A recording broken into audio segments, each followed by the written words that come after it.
بسم اللہ الرحمن الرحیم، السلام علیکم ورحمۃ اللہ وبرکاتہ۔ دوستوں، میں پھر سے آپ کے لیے سعودی عرب کی کچھ خاص اور بڑی خبروں کو لے کر کے حاضر ہوا ہوں، جس کا جاننا آپ کے لیے بہت ضروری اور اہم ہے۔ آج کے اس ویڈیو کی سب سے پہلی اور اہم اپڈیٹ ہے سعودی عرب سے۔ سعودی عرب میں ایک ایسے گروہ کو سعودی سیکیورٹی فورس نے گرفتار کیا ہے جو لوگوں کو لوٹنے کا کام کرتے تھے۔ ایسے لوگوں کو جو بینک میں جا کے پیسے نکالتے تھے یا پھر بینک میں پیسے ڈالنے جا رہے تھے، یا پھر جو لوگ بھی اے ٹی ایم سے پیسے نکال کر کے جا رہے ہوتے تھے، ان لوگوں کو یہ لوگ لوٹنے کا کام کرتے تھے۔ لوگوں کو لوٹنے کا جو طریقہ تھا، ان کے پاس دھاردار چیز، چاقو، ڈنڈا، ہتھوڑا یا کچھ بھی ہوتا تھا، اور اس سے وہ لوگ دکھا کر کے، ڈرا دھمکا کر کے اس سے پیسے لوٹ لیتے تھے۔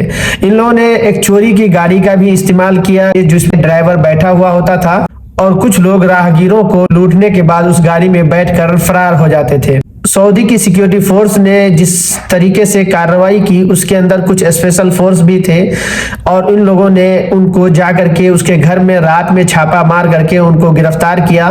ان کے پاس سے لگ بھگ 2 ملین ریال یعنی 20 لاکھ سعودی ریال کیش بھی برآمد کیے ہیں، جو یہ لوگ لوٹ کر کے جمع کیے ہوئے تھے، اور یہ تمام کے تمام غیر ملکی ہیں، اور ان غیر ملکی کا تعلق ایتھوپیا سے ہے۔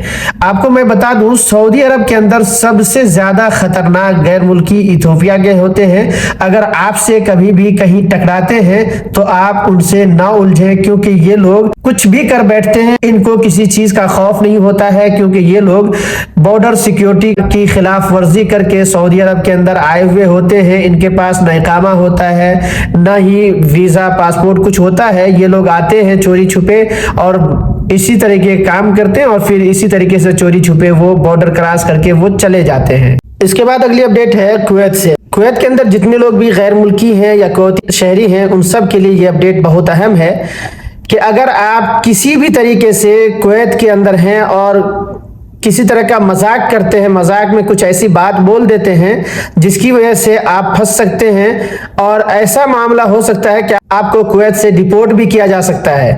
معاملہ ہے کویت کے انٹرنیشنل ایئرپورٹ کی۔ کویت انٹرنیشنل ایئرپورٹ کے اوپر ایک مصری شخص نے اپنے سامان کی تلاشی کے دوران اس سے سیکیورٹی اہلکار نے پوچھا کہ اس میں کیا ہے۔ اس نے کہا کہ، لیکن جب اس کی تلاشی لی گئی تو اس طرح کا کوئی سامان تو نہیں ملا۔ جب اس کی پوچھ گچھ کی گئی تو پتا چلا کہ اس نے مذاق میں کہا تھا اور مذاق کیا تھا۔ الجلیب پولیس اسٹیشن میں اس کی شکایت کی گئی۔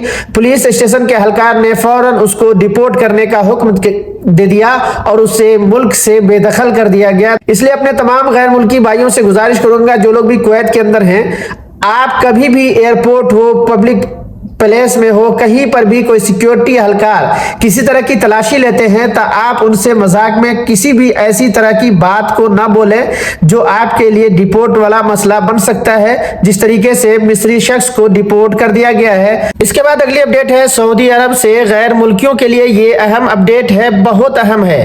آپ جو لوگ بھی سعودی عرب کے اندر ہیں اور سوشل میڈیا چلاتے ہیں، فیس بک، ٹویٹر، انسٹاگرام یا کسی بھی طریقے کا سوشل میڈیا استعمال کرتے ہیں، تو آپ اپنے سوشل میڈیا کے اوپر آ کر کے اپنا حلیہ نہ چھپائیں، اپنی پہچان نہ چھپائیں، کسی اور کا روپ دھار کر کے نہ پیش کریں۔ خاص کر کے آپ اپنے آپ کو سعودی شہری ظاہر نہ کریں۔ یعنی آپ، بہت سارے لوگ ایسے ہیں جو سعودی عرب کے اندر تو غیر ملکی ہیں، لیکن اپنی پہچان چھپا کر کے لوگوں کو پیش کرتے ہیں کہ سامنے والا یہ سمجھتا ہے کہ یہ سعودی شہری ہیں۔ اگر آپ ایسا کرتے ہوئے پکڑے جاتے ہیں تو آپ کو 3 سال کی جیل اور 20 لاکھ سعودی ریال کا جرمانہ لگایا جا سکتا ہے۔ اس کے بعد اگلی اپڈیٹ ہے سعودی عرب سے۔ سعودی عرب کی حکومت نے 107 لوگوں کو کرپشن کے الزام میں گرفتار کیا ہے۔ 260 لوگوں سے تفتیش جاری ہے۔ یہ 107 لوگ جن کو گرفتار کیا گیا ہے، یہ مختلف اداروں میں کام کرنے والے ہیں۔ وزارت صحت میں، وزارت داخلہ میں، وزارت تعلیم میں اور بھی مختلف اداروں میں یہ لوگ کام کرنے والے ہیں۔ ان لوگوں کے اوپر الزام ہے منی لانڈرنگ اور پھر جعل سازی کے کیس میں یہ لوگ پکڑے گئے ہیں۔ اپنے پاور کا غلط استعمال کرنے والے جرم میں گرفتار کیے گئے ہیں۔